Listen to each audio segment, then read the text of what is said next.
हाय दोस्तों, this is Raghav Arora. Very warm welcome to your Raghav Arora YouTube channel. आज geotechnical engineering की PY की क्वेश्चन सीरीज कर रहे हैं। आप सभी को पता ही है, आज हम जियोटेक्निकल इंजीनियरिंग के first chapter origin of soil and its properties के लास्ट 5 क्वेश्चंस करेंगे। तो आइए स्टार्ट करते हैं। सबसे पहले जान लीजिए कि हम ये कर कहाँ से रहे हैं। तो ये गेट एकेडमी की बुक है, गेट 2021 सिविल इंजीनियरिंग की वॉल्यूम 2 बुक है। अगर आप भी ये बुक बाय करना चाहते हैं तो आप विजिट कर सकते हैं गेट एकेडमी की ऑफिशियल वेबसाइट को। आइए स्टार्ट करते हैं। तो सबसे पहले तो जैसे मैंने आपको पिछली वीडियो में बताया था कि मैंने 33rd क्वेश्चन आपको नहीं करवाया, बिकॉज 33rd क्वेश्चन एक काफ़ी लेंथी क्वेश्चन था, एक काफ़ी इंपॉर्टेंट क्वेश्चन भी है, काफ़ी कंसेप्चुअल क्वेश्चन भी है। तो मैं सोच रहा हूँ सबसे पहले आपको 33rd क्वेश्चन करवाऊँ। 33rd क्वेश्चन हमारा लास्ट में रह गया था। 33rd क्वेश्चन क्या कहता है कि एक earth embankment is to be constructed with compacted cohesionless soil. कि एक अर्थ का एम्बैंकमेंट है, मतलब एक मान लीजिए रोड है जो थोड़ी मिट्टी डालकर रोड बनाया जाएगा, थोड़ी ऊंचाई पर, थोड़ी स्लोप पर रोड बनाया जाएगा। उसको compacted cohesionless soil mean sand से बनाना है। तो वॉल्यूम उसका दिया कंस्ट्रक्शन साइट का 5000 मीटर क्यूब, और ड्राई यूनिट वेट जो हमारा टारगेट है, जो हमने टारगेट अचीव करना है मिट्टी डालकर, जो ड्राई यूनिट वेट क्या अचीव करना है 16.2 kilo newton per metre cube. देखा जाए 3 नियर बाय साइड्स दी हैं, आपके सामने डायग्राम शो हो रही होगी। 3 साइड्स दी हैं, वहाँ से इन तीनों में से किसी एक साइड से ना सॉइल लेकर आनी है। तीनों के बीच में डिस्टेंस भी दिया है, तीनों की वॉइड रेशो भी दी है, स्पेसिफिक ग्रेविटी भी दी है, और ये कंडीशन दी है if the cost of transportation per kilometre is twice the cost of excavation per metre cube of borrow pits, which side would you choose as the most economical solution. And unit weight दिया 10 kilo newton per metre cube का, ये unit weight दिया। तो question ये है कि एक तो कंडीशन दी है कॉस्ट ऑफ ट्रांसपोर्टेशन है ना, जो ट्रांसपोर्ट कह रहे जो कॉस्ट लग रही है वो होगी ट्वाइस कॉस्ट ऑफ एक्सकवेशन। ठीक है, मुझे ये पूछा गया कि मैं कहाँ से सॉइल लेकर आऊँगा, किस फील्ड से सॉइल लेकर आऊँगा। आइए स्टार्ट करते हैं 33rd क्वेश्चन। गिवन क्या क्या है, एक तो मुझे वॉल्यूम ऑफ एम्बैंकमेंट गिवन है ना, वो क्या है 5000 पर मीटर क्यूब। ओके, एक ये चीज़ गिवन है। सेकंड चीज़ गिवन है जो टारगेट ड्राई डेंसिटी है, जैसे gamma D, okay, that is 16.2 kilo newton per metre cube. Okay, third चीज़ क्या गिवन है, स्पेसिफिक ग्रेविटी गिवन है, that is G 2.7, and last is weight of unit weight of water given है, that is 10 kilo newton per metre cube. निकालना क्या है, कौन सी site मुझे सही लगेगी, इकोनॉमिकल है। सबसे पहले तो ना मुझे वॉल्यूम दिया हुआ, ठीक है, वॉल्यूम दिया हुआ। मैं देखूंगा कि मुझे ना हर एक सॉइल की ना वॉइड रेशो दी हुई है, हर एक सॉइल की दी हुई है, EX, EY, EZ, हर एक सॉइल की ना वॉइड रेशो दी हुई है कि जिन जिन साइट्स की सॉइल लेकर आनी उन सभी की ना वॉइड रेशो दी है। पहले साइट X की क्या दी है 0.6, साइट Y की क्या दी है, साइट Y की दी है 0.7, और साइट Z की क्या दी है 0.64। ये हमने लिख लिया। अब मुझे ना जहाँ मैंने सॉइल लेकर जानी है एम्बैंकमेंट की, वहाँ की वॉइड रेशो नहीं दी है, इसकी वॉल्यूम दी है लेकिन यहाँ की ना वॉइड रेशो नहीं दी है। तो वॉइड रेशो निकालूंगा पहले वॉइड रेशो निकालूंगा। कैसे निकालूंगा, मेरे पास गामा डी है ना, गामा डी का जो बेसिक फॉर्मूला गामा का वो यूज़ करूँगा। तो गामा डी का फॉर्मूला क्या बन जाएगा, G gamma W upon 1 + E। तो यहाँ से E का फॉर्मूला क्या बन गया, E का फॉर्मूला बन गया G gamma W upon gamma D -1। तो G क्या है, G 2.7 है, गामा W क्या है 10 है, अपॉन गामा D क्या है, गामा D 16.2 -1। तो मेरा E क्या आने वाला है, मेरा E आने वाला 0.667। तो ये मेरा E कहाँ का आ गया, ये मेरा E वहाँ का आया जहाँ की मैंने सॉइल लेकर जानी है, जहाँ इम्पैक्टमेंट मैंने सॉइल लेकर जानी है, मेरा वहाँ का भी वॉइड रेशो आ चुका है। अब तो हमें ना तीनों की वॉइड रेशो दी है, एक मैंने वॉइड रेशो निकाल ली है। अब देखिए मैंने तीनों साइड में से किसी एक साइड में से ना सॉइल लेकर आनी है, वॉल्यूम इतना है जहाँ लेकर आनी है। अब जितना मर्जी वॉल्यूम हो ना, सॉइल इंजीनियरिंग में ना एक चीज़ हमेशा कांस्टेंट रहती है, that is volume of solids. कि मुझे एम्बैंकमेंट में जितने वॉल्यूम ऑफ सॉलिड्स डालने हैं ना, है ना, उतने ही वॉल्यूम ऑफ सॉलिड्स मुझे यहाँ से भी लेकर आने पड़ेंगे, मुझे यहाँ से भी लेकर आने पड़ेंगे, मुझे यहाँ से भी लेकर आने पड़ेंगे। मीन्स जो ये VS है ना, जो VS है, ये किसके इक्वल होगा? इसके VSX से, है ना, इसके VSY के और इससे VSZ के। मीन इसकी जो वॉल्यूम ऑफ सॉलिड्स है ना, इन तीनों के वॉल्यूम ऑफ सॉलिड से इक्वल होगी। क्यों? क्योंकि वॉल्यूम ऑफ सॉलिड्स एक कांस्टेंट क्वांटिटी है। अगर मुझे 10 metre cube volume of solid चाहिए ना, तो मुझे यहाँ से 10 metre cube volume of solids लाने ही पड़ेंगे, क्योंकि ये मेरा टारगेट है। यहाँ से भी लाने पड़ेंगे, यहाँ से भी लाने पड़ेंगे। मीन्स चारों के वॉल्यूम ऑफ सॉलिड्स सेम ही होते हैं। ओके, आपने वॉल्यूम ऑफ सॉलिड्स का एक फॉर्मूला पढ़ा होगा, that is volume upon 1 plus e. पढ़ा होगा ज़रूर पढ़ा होगा, है ना, पढ़ा होगा। तो अगर यहाँ मैं पुट करूँ ना, यहाँ पुट करूँ तो क्या होगा? जो मेरी एम्बैकमेंट का वॉल्यूम है ना, वो है 5000 1 प्लस 0.667। ओके, ये आ चुका है मेरा, ये मेरा वॉल्यूम ऑफ सॉलिड्स आ रहा है कहाँ का? एम्बैकमेंट का। तो मेरा वॉल्यूम ऑफ सॉलिड जो एम्बैकमेंट का है ना, वो क्या आ जाएगा? तो अब अगर मैंने VSX का मेरा क्या फॉर्मूला होगा? VX volume upon 1 plus EX, है ना। तो VSX मेरे पास क्या है जो मैंने अभी निकाला है? वॉल्यूम ऑफ सॉलिड्स क्या है जो मैंने अभी निकाला है? हर एक का वॉल्यूम ऑफ सॉलिड सेम होने वाला है।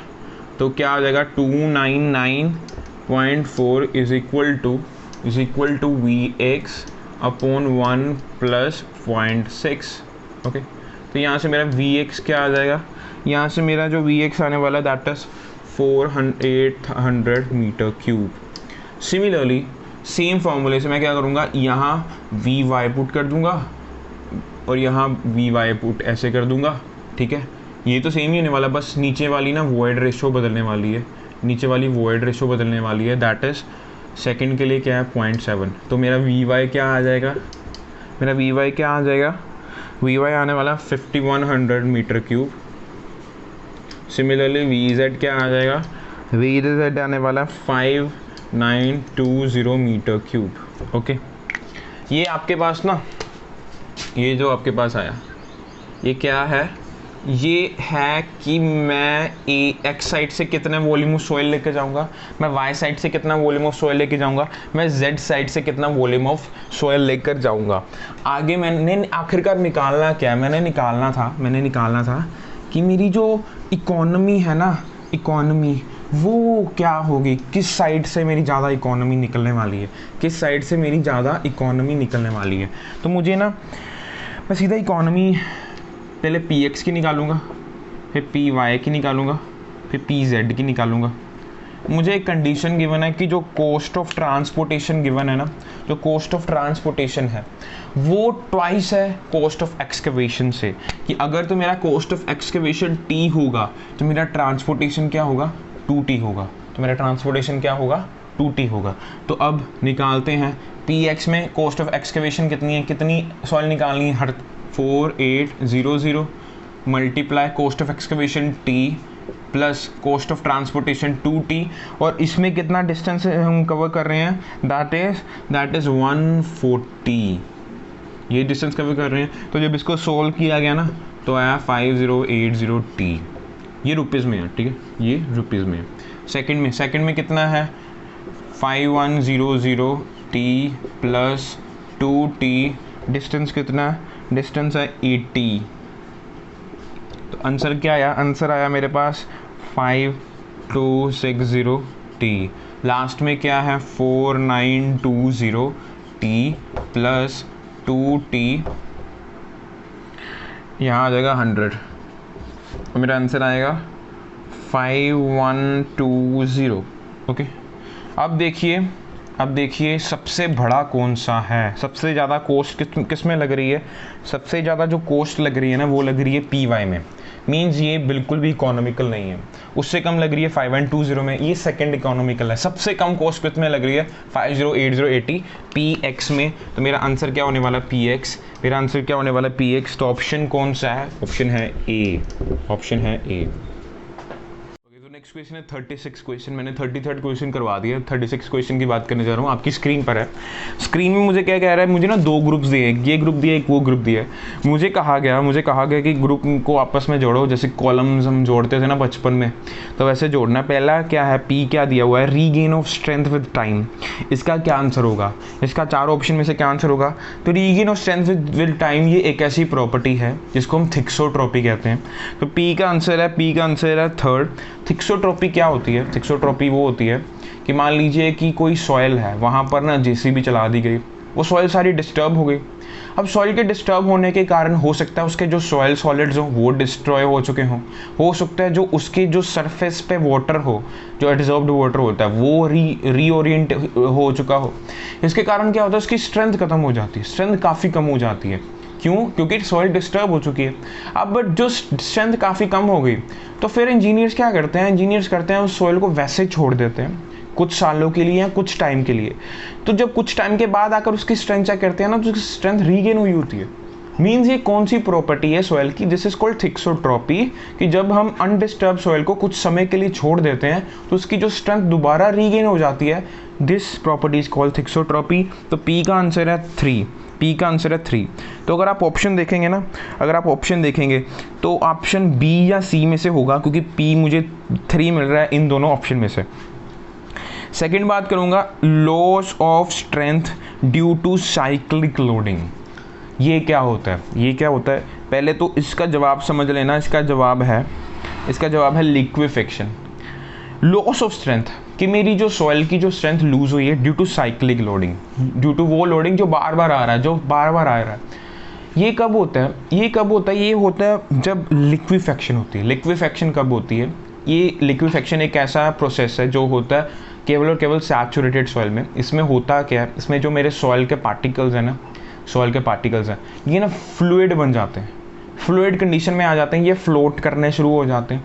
ये किसके कारण होता है? जो साइक्लिक लोडिंग बताया, या कभी कभार अर्थक्वेक आ जाते हैं, उसके कारण लिक्विफेक्शन। ये आप काफ़ी डिटेल में पढ़ेंगे जब हम सीपेज के बारे में बात करेंगे, सीपेज के क्वेश्चंस करेंगे।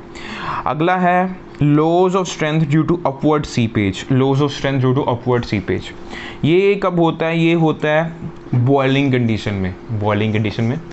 इसको ना वैसे क्विक सैंड कंडीशन भी कहते हैं।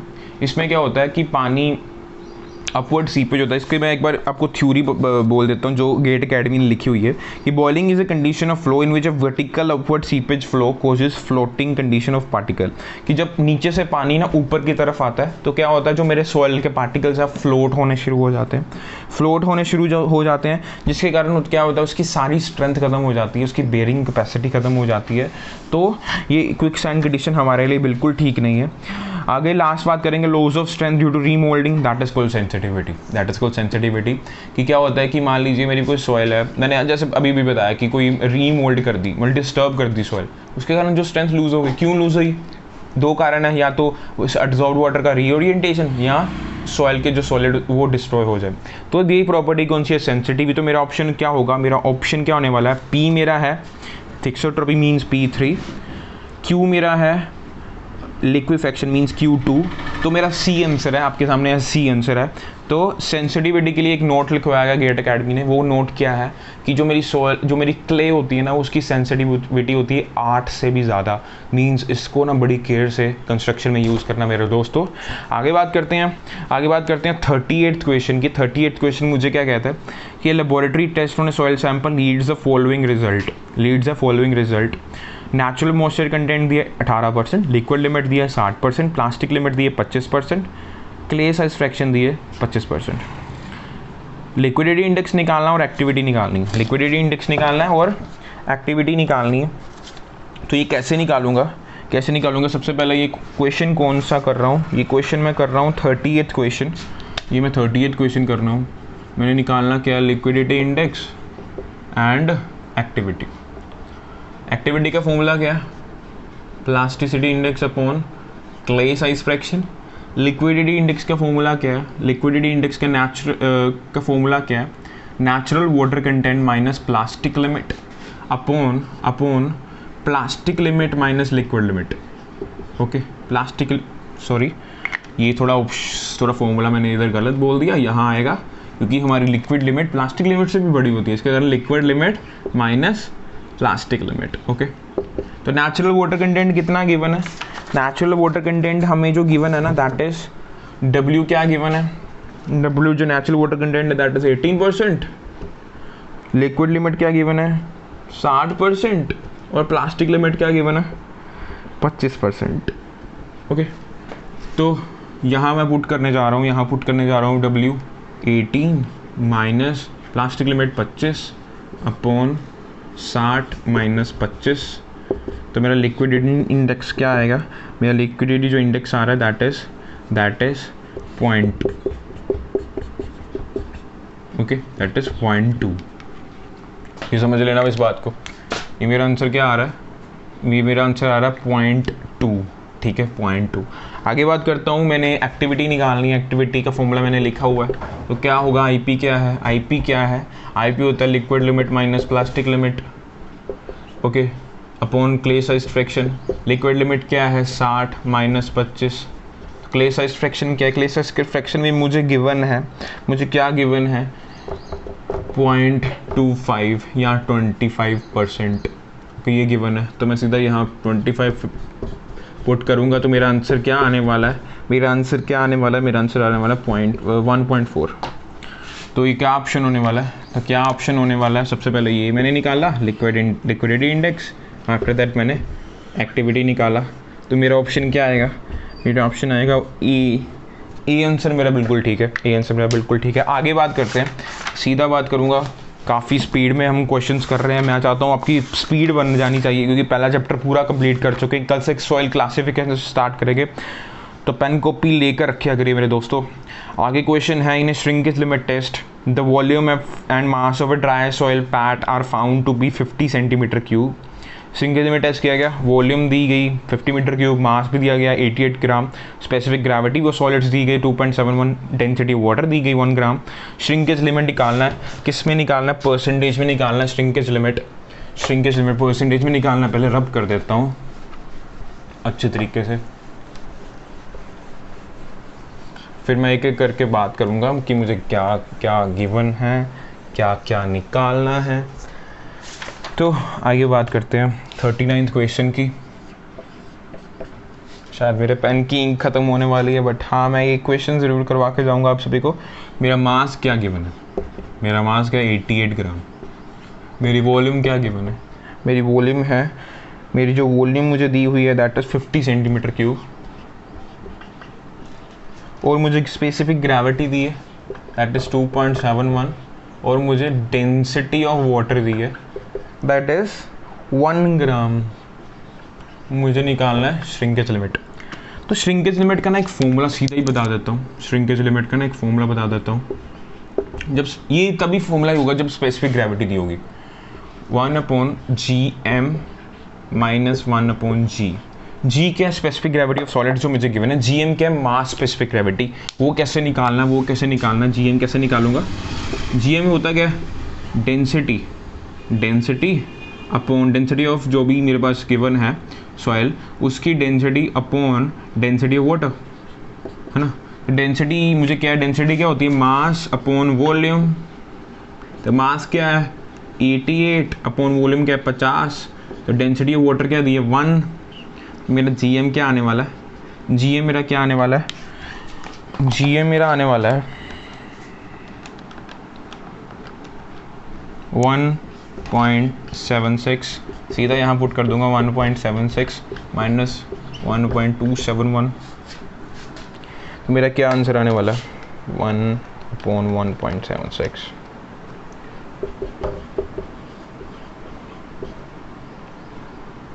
यहाँ लिखा हुआ श्रिंकेज लिमिट को ना आखिरी 2 में लेना है, तो आखिर में हम वही करेंगे।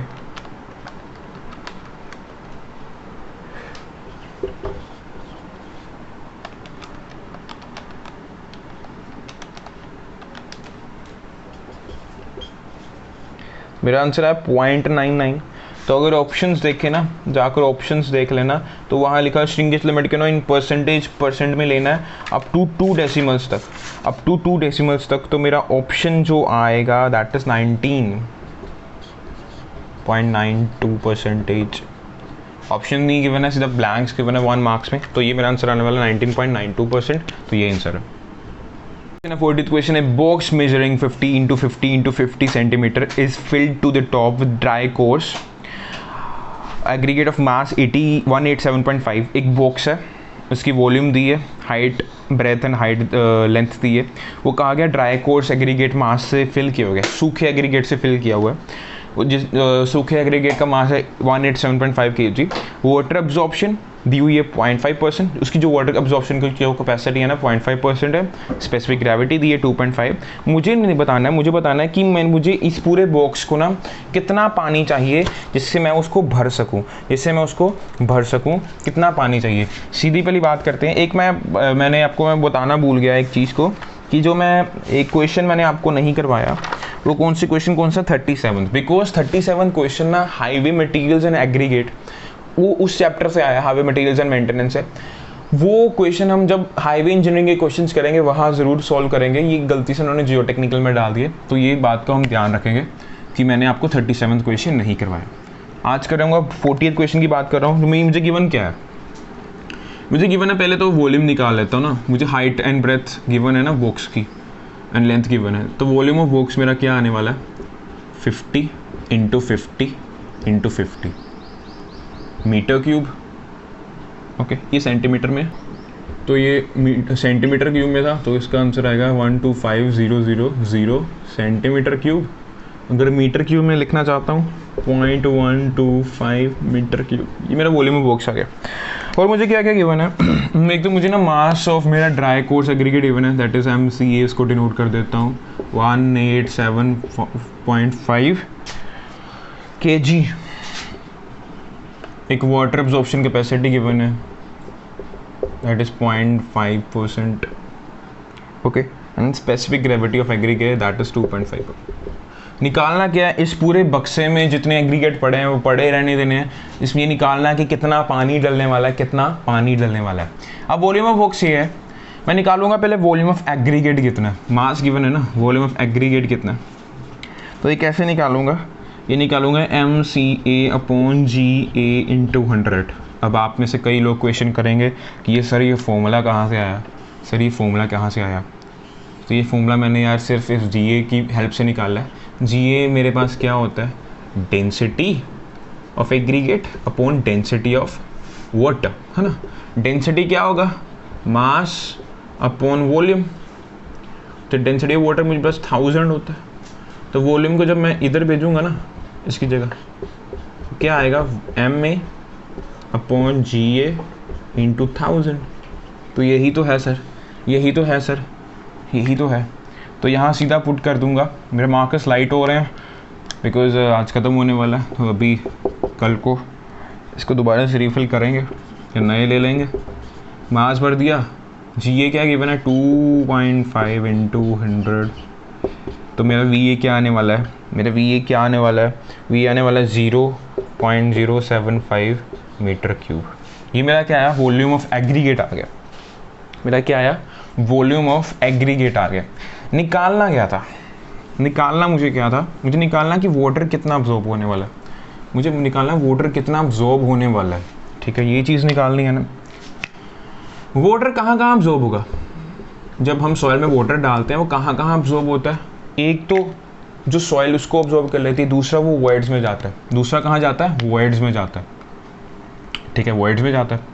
सबसे पहले तो वो निकालूंगा जो सॉलिड्स अब्जॉर्ब कर रहे हैं।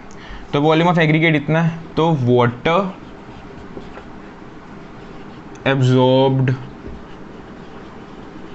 बाय एग्रीगेट, तो क्या होगा, यहाँ मास इनटू वाटर एब्जॉर्प्शन लिख दिया मैंने। ये मेरा क्या आंसर आने वाला है 0.9, या मार्कर भी ना एक काम के वक्त ही लाइट हुआ, 0.9375 मीटर क्यूब। ओके, ये आया वाटर कितना अब्जॉर्ब कर लिया एग्रीगेट ने। ओके, मुझे क्या निकालना है, यहाँ इसको मैं केजी में भी लिख सकता हूँ, मुझे इसको केजी में भी लिख सकता हूँ वाटर को। ठीक है, वेट निकाल रहे हैं ना। मुझे अब निकालना है वॉइड्स ने कितना वाटर अब्जॉर्ब किया। तो पहले वॉल्यूम ऑफ वॉइड्स निकालूंगा। वो कैसे निकालूंगा, volume of voids, volume of box volume of box कितना 0.125, उसमें से माइनस करूँगा एग्रीगेट के वॉल्यूम को 0.075, तो मेरा वॉल्यूम ऑफ वॉइड्स कितना आने वाला है, मेरे वॉल्यूम जो वॉइड्स आने वाला है that is 0.05 metre cube. Okay, अब ये वॉल्यूम ऑफ वॉइड्स आ चुके हैं। अब ये पानी कितना अब्जॉर्ब करेगा, अब ये कितना पानी अब्जॉर्ब करेगा, तो ये पानी कितना अब्जॉर्ब करेगा, mass of water in voids कितना अब्जॉर्ब करने वाला है, मास निकाल रहे हैं ना पानी का, ये अब्जॉर्ब करने वाला है 0.05 जो इसकी वॉल्यूम है multiply density of water that is 1000। Answer क्या आएगा 50 kg। आंसर क्या आएगा 50 kg। ओके, 50 kg आंसर आ गया। ये कैसे आया mass of water in voids, because जितना वॉइड्स में पानी होगा है ना, जितना वॉइड्स में पानी होगा कितना होगा, जितना वॉल्यूम में पानी है मल्टीप्लाई डेंसिटी ऑफ वाटर है ना। तो डेंसिटी का basic formula mass upon volume, उसको थोड़ा रीअरेंज किया, 50 kg है तो टोटल वॉल्यूम कितना, टोटल पानी कितना अब्जॉर्ब हुआ 50 ये वाला प्लस ये वाला 0.9375, तो मेरा आंसर आ गया 550.94 kg। तो ये मेरा आंसर आ चुका है। ये ऑप्शन कौन सा है, ऑप्शन तो इसमें है नहीं, सीधा ही क्वेश्चन है, तो ये मेरा आंसर हो चुका है। लास्ट क्वेश्चन, लास्ट है 1.41 क्वेश्चन। ये बड़ा आसान क्वेश्चन है, काफ़ी बार आपको करवा भी चुका हूँ। Soil deposit form due to transportation by wind, wind से कौन सी सॉइल ट्रांसपोर्ट होती है, that is aeolian soil. Option A काफ़ी बार कर चुके हैं इसी चैप्टर में। होप करता हूँ आज का जो हम चैप्टर कर चुके हैं origin of soil and it's properties, ये थोड़ा लास्ट में थोड़ा सा ही मैसी सा हो गया बिकॉज मेरा मार्कर अभी बंद हो चुका है। तो होप करता हूँ आपको अच्छा लगा होगा, अगर अच्छा लगा तो लाइक कर देना, सब्सक्राइब कर देना और थैंक यू।